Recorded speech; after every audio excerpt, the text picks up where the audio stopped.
Er zijn 29 stemmen uitgebracht, waarvan 4 tegen het raadsvoorstel en 25 voor. En daarmee is het raadsvoorstel in zijn totaliteit aangenomen.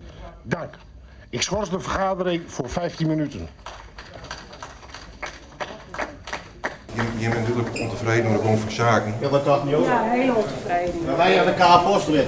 Wij krijgen die Maar ik mensen wil niet net door op de straat. televisie. Ik wil net... Wij werden hier in de Sundermoos-tritten en dan komt dat scoren ik naar buurs langs. Die gemeente, asociaal, op de VVD na. Asociaal tuig. Ik wil gewoon weten hoe de mensen net zien hoe ze doen. Dat vond ik wel belangrijk, ik ben hier. Dus ik wil wel weten wat de andere mensen net vinden. Wat vind je van het besluit? Het heeft twee kanten. Aan de ene kant ben ik het wel eens maar de vaardigheid. Hoe staan mensen daar te zien hoor. Maar aan de andere kant, jou die mensen ook een kans. Burgemeester van der Zwan, op de VVD naar de hele rieën van dit besluit. Is dat een beetje wat je verwachtte hier? Nou, dat weet je niet, maar de Raad had natuurlijk een heel lang voortraject hierbij. En men heeft uitgesproken dat men ook vluchtelingen wil opvangen, dat ook een verantwoordelijkheid is van de gemeente Heerenveen. En het college gevraagd een voorstel te doen en ja, dus het lag wel in de lijn der verwachtingen dat men dit toch met enige positiviteit zou ontvangen. Die positiviteit wie net heel aanwezig bij Elsien op de publieke tribune. Je kon wel eens wat applaus geven van benamde VVD. Wat het proces, de wijze waarop je met de bevolking dient hebt, budget voor het draagvlak denk je voor de komst van de AZC?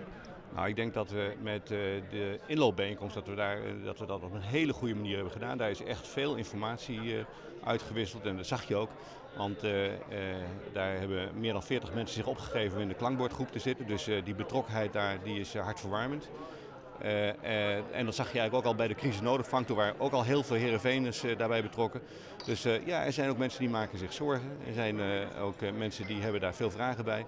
Maar ook een hele grote groep zegt meteen van ja, wij vinden dit heel goed en wij doen ook mee. Wij melden ons aan.